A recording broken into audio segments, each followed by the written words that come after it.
Baina jantzian, salatu dute Barakaldoko udalaren aurrean gobernu taldeak aurtengo udal diru laguntzen deialdian aurrekontua murrizteko hartutako erabakia.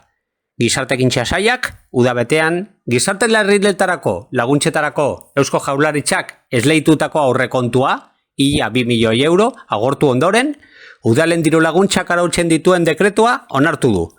Aurten, 954.000 euroko aurrekontua dute. Murrizketa, 4%koa da. Iazkoarekin alderatuz gero. Orduan aurrekontua, ia 1 milioi bat eurokoa izan baitzen.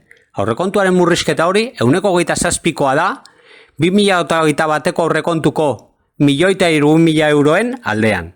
Barakaldon, prekaritate eta pobrezia egoera areagotzen diren bitartean, gobernu taldeak erabaki du, gainera, udaletako gizarte zerbitzuak ez handitzea eta premiazko baliabiderik ez izateari eustea.